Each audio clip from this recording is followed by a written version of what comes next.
하나님 말씀 누가복음 1장 5절로 13절의 말씀, 우리들이 하나님 계신 말씀을 읽을 때 주님의 세미한 음성 듣기를 주 이름으로 축복합니다. 우리 같이 봉독합니다. 시작. 유대와 헤롯 때에 아비야 반열에 제한 한 사람이 있었으니 이름은 사가라요, 그는 아론의 손이 이름은 엘리사벳이라. 이 두 사람은 하나님 앞에 의인이 죄 모든 계명과 규례대로 흠이 없이 행하더라. 엘리사벳이 잉태를 못함으로 그의 자식이 없고 두 사람의 나이가 많더라. 마침 사가랴가 그 반열의 차례대로 하나님 앞에서 재앙의 직무를 행할세, 재앙의 전례를 따라 제비를 뽑아 주의 성전에 들어가 분향하고 모든 백성은 그 분향하는 시간에 밖에서 기도하더니 주의 사자가 그에게 나타나 향단 우편에 선지라. 사가랴가 보고 놀라며 무서워하니 천사가 그에게 이르되 사가랴 무서워하지 말라. 너희 간구함이 들린지라. 내 아내 엘리사벳이 내게 아들을 낳아 주리니 그 이름을 요한이라 하라. 아멘. 어제가 추석이었는데 추석을 잘 보내셨습니까? 요새는 추석을 해피 추석이라고 하더라고요. 여러분이 어떻든 가족을 만났던 아름다운 기쁨, 즐거움이 있기를 바라고, 또 그동안 많이 달려왔던 심령들은 추석의 연휴 동안에 또 좋은 쉼의 안식도 있기를 주 이름으로 축복합니다. 여러분의 인생 속에 하나님이 내 인생을 개입하셨다라는 느낌을, 그런 어떤 사건을 경험한 적이 있습니까? 아마 신앙생활을 좀 오래 하셨던 분, 또 여러분이 또 예수 그리스도를 믿을 때 어떤 하나님이 자기 인생을 개입했던 사건들이 있는 경우가 있거든요. 저 같은 경우는 늘 생각하면 내가 어떻게 목사가 되고 이 자리에 섰을까? 참 꿈같은 이야기죠. 우리 가정은 완벽히 불교 집안이었고, 그것도 보통 믿는 것이 아니라, 제가 늘 어렸을 때 아버지 봤을 때는 아버지가 한의사였었는데 늘 약장문 위에다가 그 부처를 모셔놓고 목탁을 두드리는 것이 제가 늘 봤던 모습이거든요. 그 당시에 우리 아버지 살았던 그 보문동이라는 동네에서 사람들에게는 야, 저 집은 예수 죽어도 안 믿을 거야.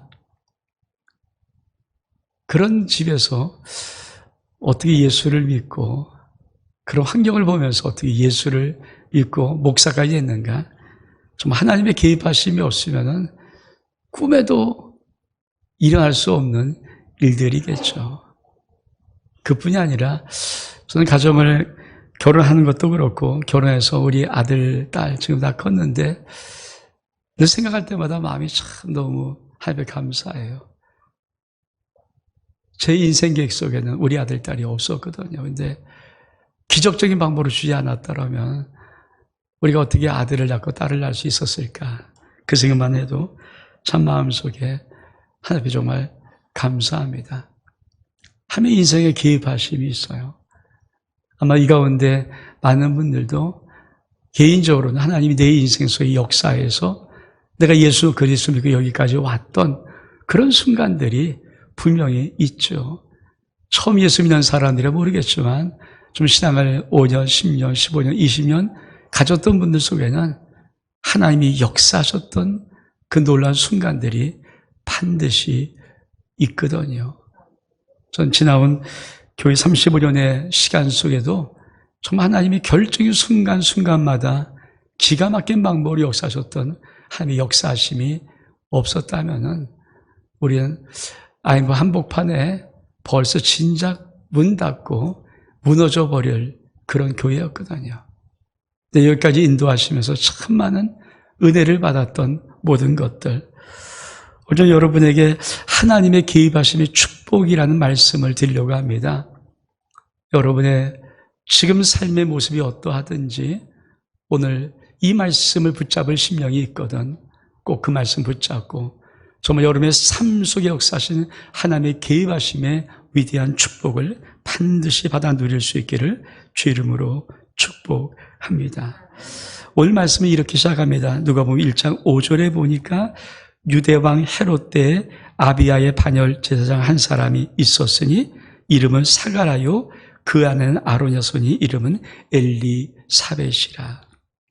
여러분, 유대왕 헤롯, 이 헤롯은 에돔 자손이에요. 유대 사람이 이스라엘 사람이 아닙니다. 에돔 자손이 그 당시에 로마가 통치를 하고 있었기 때문에 로마 황제가 유다를 다스리는 분봉왕으로 너 유다는 네가 좀 다스려, 이 분봉을 띄워줬던 것이 헤롯 왕입니다. 여러분, 유대왕 헤롯 때 이 말의 의미는 어떤 의미냐면은 그 당시에 로마가 유대를 장악하고 통치하고 있었고, 또 로마는 유다 사람이 아니라 에돔 사람을 데려다가 왕 세워서 그 당시에 유대 나라를 다스리게 했던 거예요. 쉽게 말하면 다 예수 믿는데 예수 믿지 않은 사람들이 권력을 잡고 억압하고 휘두르면은 그 느낌이 어떤 느낌이겠어요? 그런 것이 바로 유대왕 헤롯 때입니다. 어쩌면 우리가 살아가는 인생도 마찬가지죠. 이 땅을 살아가면서 많은 사람들 속에, 그렇죠? 왜 힘들고 어렵냐면은 예수 믿는 사람들끼리만 살아면 약간 좀 낫죠. 근데 우리가 살아갈 현실은 믿지 않는 사람이 대다수거든요. 그들 가운데 내가 예수 그리스도의 이름을, 예수 그리스도를 믿는 믿음을 나타낸다고 사는 것, 그거 사실 쉽지 않죠. 우리 많은 젊은이들은 회사에서 상사가 예수 믿지 않거나 그런 분위기가 아니라면은 쉽게 내가 예수 믿습니다라는 이 믿음을 표현할 수가 없을지도 모릅니다. 어쩌면 내가 거래하는 정말 중요한 거래처 사장이 내 목줄을 주고 있는 사람이 예수랑 아주 상관이 없고 예수 믿지 않으면 내가 그 가운데 예수 믿는다고 시장을 표시하는 것은 사실은 힘들 수도 있습니다. 우리나라만 같은 경우에도 거의 예수 믿는 사람이 그렇죠, 20%가 안 되니까 많아야 한 600만 정도 되거든요. 그러니 나머지 4,400만 이상은 예수를 믿지 않은데 그게 어떻게 쉬운 세상이겠습니까? 그 당시에 이 유대왕 헤롯 때에 아비야의 반열에 제사장 한 사람이 있었으니 이름은 사가랴라. 여러분, 사가랴라는 사람을 소개할 때 아비야의 반열 이런 단어를 써요. 다시 말하면 제사장의 한 반열, 한 가문이었다는 것인데, 아비야의 반열이라는 이 말을 쓰는 것은 어떤 것이냐면, 여러분, 이스라엘 백성들은 그만 바벨론의 포로로 잡혀가서 70년 동안 포로 생활하다가 돌아왔어요. 하나님은 기적 같은 방법으로 수르바벨을 통해서 성령을 재건하고 에스라를 뒤늦게 보내어서 율법을 정하면서 하나님만을 믿을 수 있도록 다시 만들어 놓았을 때 에스라가 했던 것이 뭐냐면, 이제는 다시 하나님을 버리는 일이 없도록, 이제 다시 하나님을 배반하는 일이 없도록 하기 위해서 제사장을 24명을 두두머리를 세워서 그 24명의 반차대로 순서대로 만들어서 하나님을 섬기는 데 전력할 수 있도록 그렇게 만들었을 때 이 아비야는 8번째 순서였습니다. 그러니까 제일 중요한 사람부터 1번, 2번 해서 24명을 딱 세워놓고 그와 그의 가족 자손들이 하나님을 섬길 수 있도록 봉사할 수 있도록 했는데, 그때 8번째 반열의 사람, 그가 아비야고 그 자손이 바로 사가랴라는 얘기예요. 그래서 나가서 그 안에는 아론의 손에, 아론이 누굽니까? 모세. 이스라엘 백성의 최고의 지도자였던 모세 형 아닙니까? 대제사장, 유일한 첫 번째 대제사장, 그 아론의 자손이에요. 이름은 엘리사벳입니다. 쉽게 말하면 정말 명문 가문들이죠. 남편은 사가랴는 아비야의 반열이고, 여러분, 아내는 대제사장인 아론의 자손이에요. 참 명문 가문 중에 이런 명문 가문이 어디 있습니까? 거기다 이들은 하나님 앞에 의인이고 모든 계명과 율례를 흠이 없이 행합니다. 이 정도만 됐으면 뭔가 근사할 것 같은데, 그만 이 사가랴 엘리사벳에게 문제가 있어요. 우리 같이 한번 읽어보겠습니다. 누가복음 1장 7절의 말씀. 시작. 엘리사벳이 잉태를 못함으로 그에게 자식이 없고 두 사람의 나이가 많더라. 여러분, 이 말의 의미를 아시겠습니까? 그 감은 믿음의 명망감이 쭉 오다가 그만 그 엘리사벳이 잉태를 못해요. 거기다가 자식이 없어요. 늙었습니다. 그럼 뭡니까?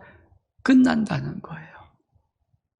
여러분, 아론으로부터 흘러왔던 귀한 믿음의 대수가 이 엘리사벳 사가랴 앞에서 끝나는 거고, 아비아부터 흘러왔던 그 귀한 믿음의 가문이 드디어 더는 이어가지 못하고 그만 끝나는 문제, 어쩌면 절망이죠. 여러분이 참 내가 갖고 있는 이런 아름다운 삶, 이런 모든 것들을 더 이어져 가야 되는데, 이어져 어떤 문제가 있다면 여러분 어떻겠습니까? 더 이상 이런 행복, 더 이상 이런 기대, 더 이상 이런 것들 이어가지 못하고 어쩌면 내 때 끝날 수밖에 없다, 이런 인생의 문제가 있다면 여러분은 어떤 마음이겠습니까? 어쩌면 이 사가랴와 아내 엘리사벳은 참 기가 막힐 거예요. 아론으로 돌아왔던 그 기가 막힌 대장의 명문감이 자기 때부터 이젠 더 이상 자식이 없으니까, 잉태를 못하니까 더 이상은 이어가지 못해요. 나이도 늙었어요. 소망이 없어요. 여러분, 우리 인생 속에 사실 이런 문제들이 많지 않습니까? 어떤 사람은 질병으로 건강하고 싶은데 건강에 이 회복이 쉽지 않은 사람도 있어요. 어떤 사람은 삶에 꽉 막혔어요. 어떤 사람은 이런저런 문제가 있어요. 더 이상 어떤 것들의 행복이 내 속에 소망으로 있지를 않아요. 여러분은 그런 문제가 하나도 없습니까? 이 사가랴 엘리사벳은 안타깝게도 그런 문제가 있어요. 어떻게 하면 좋을까? 여러분, 하나님이 개입하실 필요가 있는 사람이 있습니다. 이 가운데 여러분의 인생 속에 하나님이 내 인생에 개입할 필요가 있는 사람이 있어요. 이런 삶이 아니라 더 기대되는 어떤 또 다른 삶이 있는 사람이 있어요. 저는 늘 생각하는 것이 인생 한 번 태어나고 한 번 사는 거 아닙니까? 근데 여러분, 지금 이대로 살기는 너무 안타까운 인생, 그런 심령들 왜 없겠어요? 이런 모습이 아닌 다른 모습의 기대감이 있는 심령이 왜 없겠습니까? 근데 문제는 엘리사벳처럼 잉태를 못해요. 자식이 없어요. 늙었어요. 세계 문제가 다 힘들다, 어렵다, 불가능이다, 그런 거를 던져요. 얼만큼 기가 막히고 얼만큼 힘들어요. 엘리사벳이 잉태할 수 있는 젊은 나이였다면 소망이라도 있잖아요. 잉태를 못해요. 잉태가 안 돼요. 근데 자식은 없어요. 이제 대를 이을 수 없어요. 거기다가 나이가 늙었다는 이 세 가지의 문제는 그냥 이루고 끝이라는 문제예요. 여러분 지금 이 상태로 모든 것이 끝난다면 여러분 만족하겠습니까? 지금 이 상태로 모든 문이 다 닫혀서 끝난다면 여러분은 그것에 만족할까요? 지금 내 인생, 내 가정, 내 남편, 내 아내, 내 부모, 내 자식, 이런 모든 문제가 지금 이런 어떤 문제, 어떤 것으로 그냥 거기서 그냥 스톱돼서 끝난다면 여러분 인생 속에는 소망과 기대감 없습니까? 그냥 끝나도 될 수 있습니까? 만족이라는 것은, 우리가 어떤 것을 만족한다는 것은 이대로 끝나도 오케이, 더 이상 바람이 없어요, 정말 좋아요, 이게 만족이거든요. 근데 이렇게 끝나긴 아쉬워요. 이렇게 끝나면 문제가 있어요. 이렇게 끝나면 너무 안타까워요. 이러면 안 되잖아요 하는 그런 것이 있을 때 왜 여러분 어떤 기대감이나 왜 어떤 소원이나 어떤 요청이나 어떤 기도나 왜 없겠습니까? 흰나무 태풍이 우리나라를 덮쳤을 때 가장 안타까운 사건, 아마 여러분도 많이 들었던 포항의 한 어머니와 중학생 아들의 사건일 거예요. 그거 모릅니까? 이 아들은 중학생인데 엄마의 껌딱지예요. 엄마를 그렇게 좋아해요. 그래도 아마 중학생이 운전을 할 수 있겠습니까? 엄마가 지하 차폐로 간다니까 같이 갔겠죠. 엄마도 껌딱지 않던 그 아들 데려갈 때 설사 이 아들이 이게 마지막 길이라는 사실을 인지했겠습니까? 못했을 거 아니에요. 바로 얼만큼. 근데 막상 물이 들어오고 방법이 없어요. 엄마가 아들을 어떻든 내보냈습니다. 아마 그 아들을 엄마가 내보낼 때는 너라도 살아라, 그런 마음이 아니었겠어요. 그 아들은 참 엄마 마음을 후벼팔 만큼 너무 기특한 말을 하죠. 엄마 그동안 키워줘서 고마워요. 근데 안타깝게도 살려보냈다고 내보낸 아들은 죽고 이 엄마는 기적같이 살았어요. 여러분, 그 엄마가 기적을 바란다면, 지금 이 순간 뒤엎을 기적을 바란다면 뭘 바라겠습니까? 차라리 자기가 죽고 아들이 살아야죠. 엄마의 껌딱지 같은 그 중학생이 살아야죠. 그렇지 않습니까? 기적이 있다면, 기적을 바란다면 내 인생이 여기서 끝나면 안 되고 더 나가서 하나님이 개입하는 역사가 있다면은 자기가 죽고 자기의 껌딱지였던 엄마 그렇게 사랑했던 아들이 살아야죠. 근데 이게 안타깝게도 바꿔됐어요.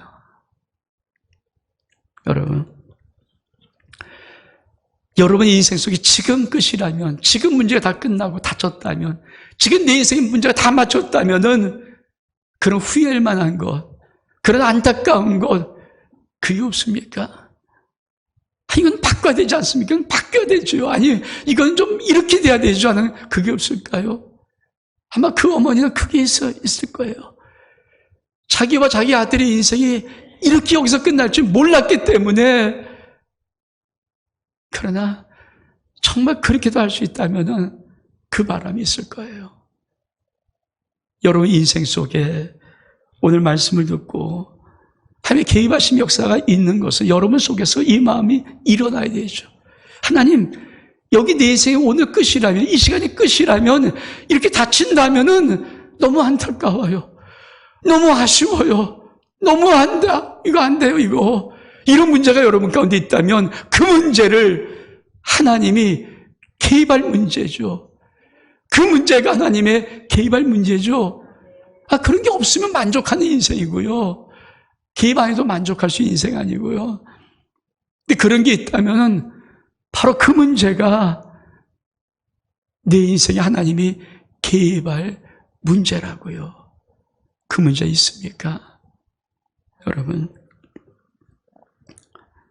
하나님이 어떻게 개입하십니까? 우리 하나님의 개입, 누가복음 1장 11절의 말씀, 13절의 말씀 같이 한번 읽겠습니다. 시작. 주의 사자가 그에 나타나 향단 우편에 선지라. 13절 시작. 천사가 그에게 이르되 사가라요 무서워하지 말라. 너희 간구함이 들린지라. 내 아내 엘리사벳이 내게 아들을 낳아 주리니 그 이름을 요한이라 하라.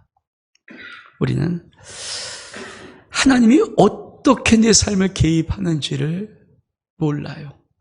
성경은 뭡니까? 주의 사자가 너에게 나타난다. 천사가 너에게 말한다. 천사 있어요. 주의 사자가 있어요. 성경은 1189장에 하나님의 개입하심은요, 인간의 이성적인 방법, 인간의 지성적인 방법, 인간의 합리적인 방법으로 개입하는 경우는 거의 없고요. 하나님의 개입하시면 기적의 방법이에요. 하나님의 나라가 오는 것이고 천사가 나타나는 것이고 주의 사자가 나타나는 개입입니다. 그게 성경의 전체 이야기예요. 요새는 하도 믿음이 지성적인 믿음이 되고 이성적인 믿음이 되어서 사실 믿는 성도들한테 천사 그러면 왜 우리 목사님은 딴 소리를 하는 것 같은 느낌. 근데 성경은 전체가 천사 얘기예요. 왜? 하나님이 당신이 부르시고 당신의 명령하면 수용하는 사람, 그 영적인 천사이기 때문에 여러분, 그 이야기 우리가 잘 아는 대표적인 것이 아수르가 쳐들어왔을 때 히스기야 왕이 큰 나라의 위기를 맞습니다. 그러다 아수르가 쳐들어오는데 사내리면 얼만큼 기고만장한지 너희 속에서 하나님이 구할 줄 아냐? 웃기지 마라. 구원 못한다.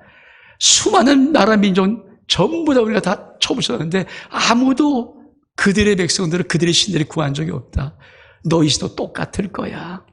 그리고 하나님을 모욕하는 잔뜩 장로의 편을 서서 보냅니다. 히스기야는 방법이 없어요. 그 대군을 사실 막을 힘이 그 나라에 없었거든요. 그래서 히스기야가 하나님 앞에 편지를 펴놓고 하나님, 저 아수르 사내립이 하나님이 욕하는 거 한번 들어보세요. 그리고 하나님 앞에 보라고 하니까 하나님이 그걸 보시고 그날 밤에 주의 사자를 보냈는데 아수르 대군 18만 5천 명을 그냥 죽여버려요. 그때 보낸 것이 주의 사자거든요. 천사를 보낸 거예요. 천사 한 명을 보내니까 인간 18만 5천 명이 그 갑옷을 무장하고 창과 방패를 들고 그 무장했던 모든 것들 그냥 죽여버려요. 18만 5천 한 칼에 다 죽여버려요. 이게 하나님의 권능이에요. 여러분, 우리 인생 속에 하나님의 개입하심은요, 그냥 시시한 게 아니에요. 저 같은 마찬가지, 저 같은 인생에 하나님이 개입하지 않았다면 엉망진창의 인생 살았겠죠. 하나님의 이 인생 개입하심으로 인생을 바꿔버리고 내 인생의 모든 것이 바뀌었거든요. 기적도 받고요, 은혜도 체험했고요, 능력도 받고요, 역사신도 경험했고요.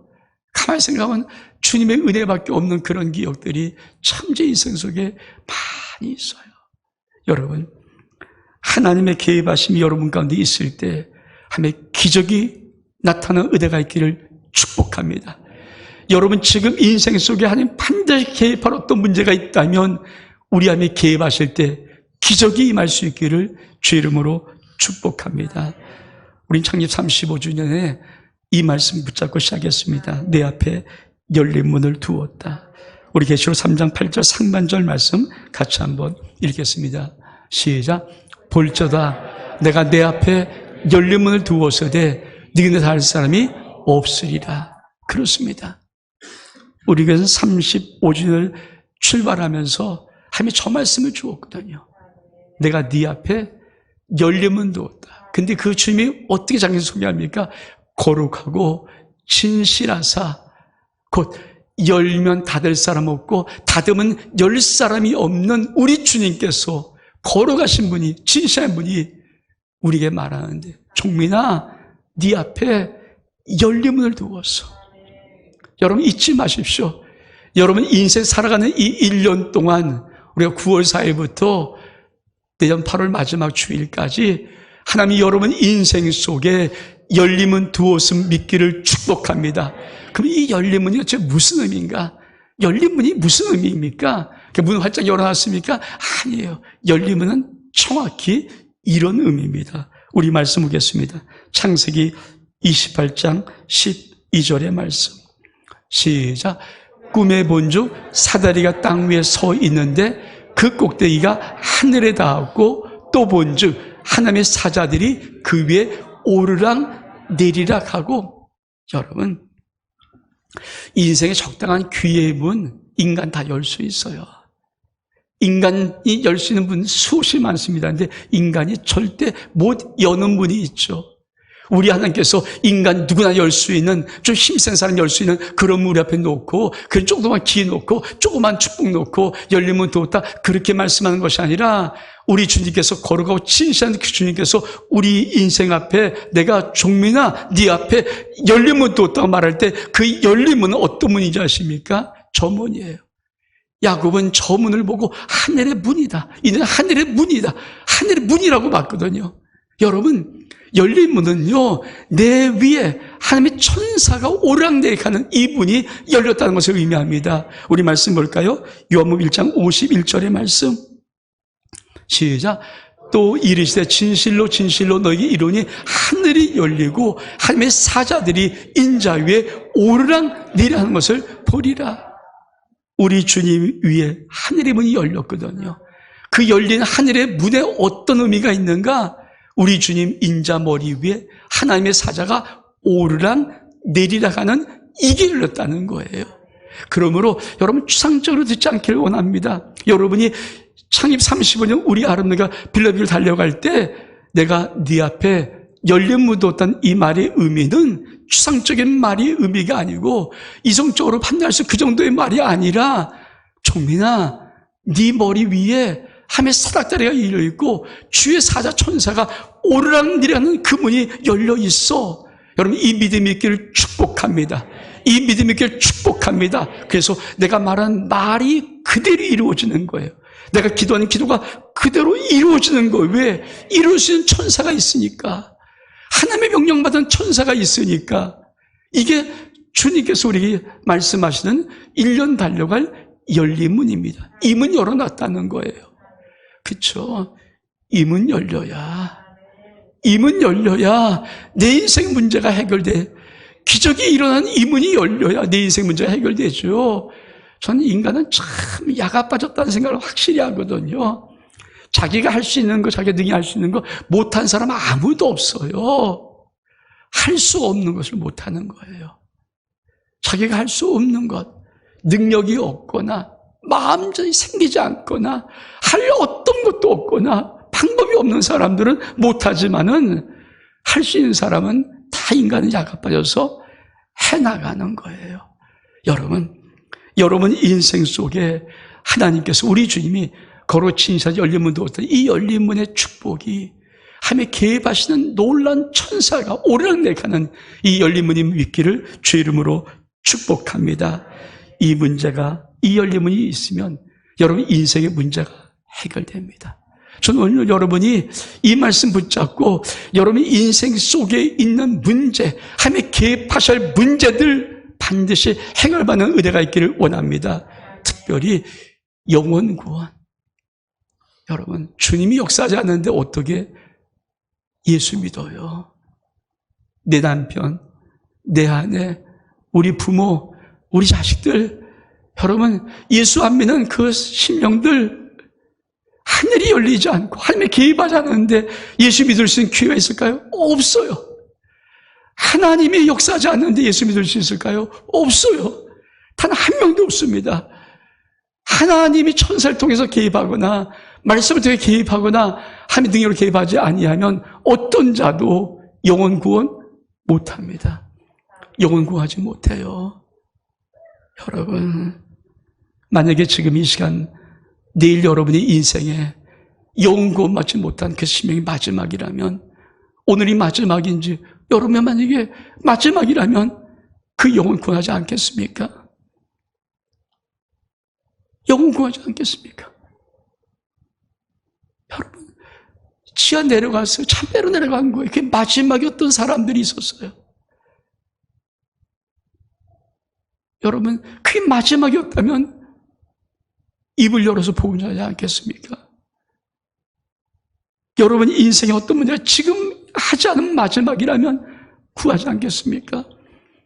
오늘 여러분 하나님이 여러분의 음성을 들으려고 여러분의 모든 기도를 들으려고 여러분의 모든 원함을 들으려고 하나님의 하늘은 열려주고 있는데 여러분이 입을 열지 않아서 구하지 않아서 내일 또 기회 있겠지 않은데 그 오늘 마지막이었다면 안 하겠습니까? 여러분 내 인생의 소원 문제 내가 붙잡고 하나님 앞에 요청할 때 그 하나님이 내 앞에 열리면 두었다고 말씀하셨기 때문에 그리고 진실한 주님께서 응답해 주시는 것입니다. 그러면 열린 문의 축복을 받아서 오늘 이 요한이 태어나면 어떤가? 하나님의 개입하시면 내 인생은 정말 어떻게 변하는가? 인생 사명서를 새로 씁니다. 우리 말씀 보겠습니다. 누가복음 1장 17절 말씀 시작. 그가 또 엘리야의 심령과 능력으로 주 앞에 먼저 와서 아버지의 마음을 자식에게 거스린 자를 의인의 슬기에 돌아오게 하고 주를 위하여 세운 백성을 예비하시리라. 하리라. 수많은 사람은 인생을 자기가 살아갑니다. 근데 여러분, 하나님의 개입하심이 정말 인생 속에 있으면요, 그 인생 속에 하나님은 사명선언서를 씁니다. 아마 여러분 엘리사벳과 이 사가랴가 자식이 있었다 그러면 그 자식 그냥 키웠을 거예요. 근데 잉태하지 못하고 자식은 없고 나이는 들었는데 하나님이 천사를 통해서 지금 개입하시는 것입니다. 그러면서 뭡니까? 이 아들이 태어날 아들에게는 인생의 사명이 있어. 그 사명이 뭡니까? 그 백성들을 하나님의 아버지 품으로 돌아오게 하고 하나님 아버지를 당신의 백성으로 돌아가게 하는 그 사명이 이 아들에게 있어. 이가 바로 요한이야. 이가 태어날 거야. 여러분 인생 속에는 인생 사명서가 기록되어 있습니까? 제가 성령시오션을 준비하면서 지난주에 여러분이 봉헌했던 봉헌 헌금에다 주를 위하여 이거 감동받은 거거든요. 내 인생 전부 나를 위하여 살았던 사람들이 정말 예수 그리스도 하나님의 개입하심을 받으면요, 그 인생 사명 속에 주를 위하여 그게 기록이 돼요. 주를 위하여가 기록이 돼요. 여러분 인생 사명서에 무엇이 기록되어 있습니까? 어떤 게 기록되어 있습니까? 여러분 정말 하나님이 개입하신 역사, 개입하는 은혜를 체험하면 놀라운 것은 그 인생 속에 하나님이 기록하는 인생 사명서가 기록되어 있어요. 전 여러분이 이 은혜를 받기를 원합니다. 이 하나님이 그 인생을 재석해 주는 거예요. 네가 어떤 인생인지, 네가 어떻게 태어났는지, 네가 이 땅에서 무엇을 할 것인지, 너 인생의 목적이 무엇인지 그것이 기록으로 기록되는 것. 그게 바로 하나님이 개입하신 내 인생 속에 새로 써지는 거예요. 저는 우리 하나님께서 창립 35년을 맞이할 때 우리 교회에 쓰셨던 단어가 바로 주를 위하여예요. 이 1년은 아름다운 교회 성도라면 주를 위하여 달려가라. 여러분 인생 속에 다시 한번 하나님의 개입하심의 축복을 받고 인생 사명서 새로 쓰여지고, 여러분 인생 속에 오늘 여기서 문 닫히면 후회할 것들, 안타까운 것들, 너무 간절한 것들이 있다면 오늘 이 한 시간에 응답받는 은혜가 있기를 주의 이름으로 축복합니다. 우리 일어서겠습니다. 사랑하는 나의 아버지 찬양합니다.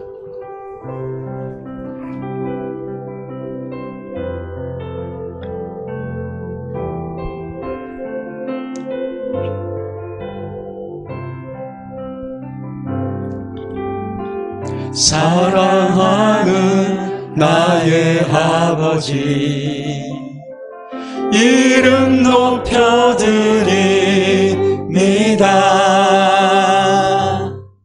주의 나라 찬양 속에 임하시니 능력에 주께 찬송하네. 전능하신 하나님 찬양, 언제나 동일하신 주, 전능하신 하나님 찬양,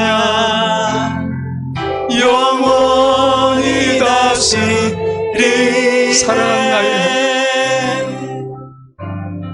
사랑하는 나의 아버지, 이름 높여드립니다.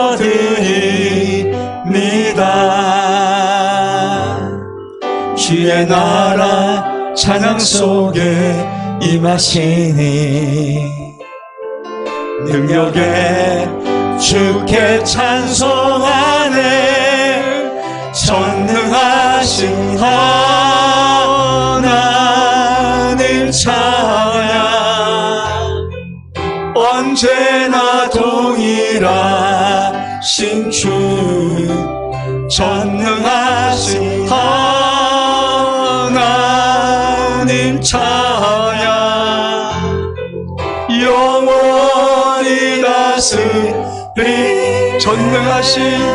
전능하신 하나님 찬양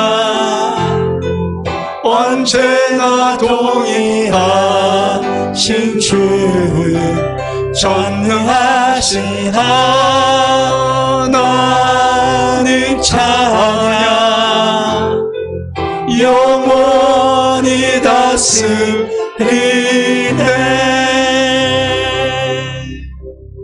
사랑하는 성도 여러분, 이 한 시간 한번 기도하기를 원합니다. 여러분, 오늘 지금 여기서 모든 것이 끝난다면 여러분의 가장 안타까운 문제들, 가장 이러면 안 되는 그런 문제 있습니까?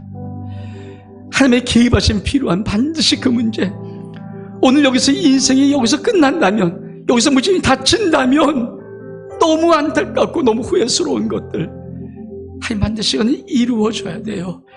해결해 주셔야 돼요. 응답해 주셔야 돼요. 특별히 여러분, 영혼 구원들, 가족의 영혼 구원들, 내 남편, 내 아내, 내 부모, 내 자식들, 여러분 그 영혼들 오늘 삶의 끝이라면은 어떻게 하겠습니까? 하나님 개입하셔야 돼요. 정말 개입해 주셔야 돼요. 여러분, 꼭 해결받을 문제, 이루고 끝나면 안 되는 문제 있잖아요. 응답받을 문제 있잖아요. 정말 내 힘으로 안 되고 내 노력으로 안 되는, 하나님만이 하실 수 있는 문제, 하나님의 개입이 있어야 될 문제, 그거 있잖아요. 그 질병의 문제든 어떤 문제든 간에 여러분 이 시간 하나님 앞에 끄집어내십시오. 정말 후회하지 마시고 끄집어내십시오. 후회하면 안 되는 그 문제 있잖아요. 후회하면 너무 힘든 그 문제가 있잖아요. 후회할 수 없는 문제가 있잖아요. 해결받아야 할 문제, 응답받아야 할 문제. 하나님의 개입하세요. 나 힘으로 못돼요. 이거 못돼요. 하나님 개입해 주세요. 그 문제 우리 끄집어내고 이 시간 우리가 주일장 물고 여러분 올려드리십시오. 하나님이 약속했어요. 거룩하고 진실하사 다윗의 열쇠 가진 그분께서 네 앞에 내가 열린 문 열어놓았어. 열린 문 열어놓았어. 하나님이 개입하신다는 말씀이거든요. 이 시간 저 주일장하고 여러분 그 문제 올려놓고 한번 기도한 시작하겠습니다. 주일장합니다. 주여 오줌 역사해 주셔서 간절히 바라고 원합니다. 하나님 아버지, 이 한 우리 신명들 오늘 문이 닫혀버리면, 오늘 여기서 모든 삶이 끝나버리면 너무 안타까운 문제들이 있는 신명들마다 아버지 앞에 하나님 개입해 주세요. 특별히 아버지 영혼 문제, 영혼 구원의 문제, 네 힘으로 안 되는 것, 네 힘으로 안 되는 거 아시잖아요. 사람의 힘으로 안 되는 거 아시잖아요. 하나님, 내 남편 구원해 주세요. 내 아내 구원해 주세요. 내 부모 구원해 주세요. 내 자식들 구원해 주세요. 내 교육 구원해 주세요. 하나님 아버지, 우리 한 신명들 아버지 한 시간 하나님 개입하러 올리는 그 문제 주님 약속했습니다. 거룩 진실하사 다윗의 열쇠 가진 그 주님께서 아버지 내가 네 앞에 열린 문 두었다. 내가 개입하겠다. 천사 오려내린 열린 문 두었다. 내 개입하겠다. 약속해 주옵사오니 개입하시옵소서. 인생의 문제 아버지, 해결받을 문제, 응답받을 문제, 이렇게 살아갈 수 없는 문제, 이렇게 다치면 안 되는 문제, 아버지 안타까운 문제 열어주세요. 개입해 주세요. 하나님 개입해 주세요. 하나님 개입해서 역사해 주세요. 하나님 아버지 개입해서 역사해 주세요. 주님 개입해 주시옵소서. 주님 개입해 주시옵소서. 주님 역사해 주시옵소서. 하나님 아버지,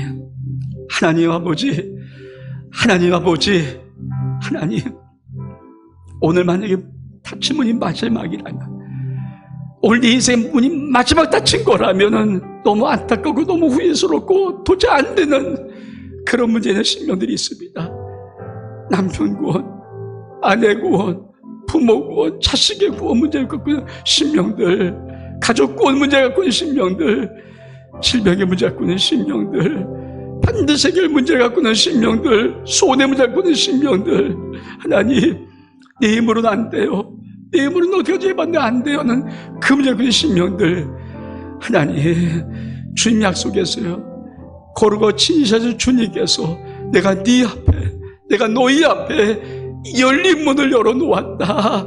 열린 문 열어놓았다. 하나님, 우리 인생 위에 사다리 열려있고 주의 손에서 오르락내리는 그 하늘이 열린 문을 열어놓았다 말씀하셨던 주님, 오늘 개입해 주세요. 내 인생의 문제에 개입해 주세요. 하나님, 개입해 주세요. 하나님, 주님 진실하시니까 오늘 올려드린 이 문제에 하나님이 개입해서 역사해 주옵소서. 예수 그리스도 이름으로 기도하옵나이다.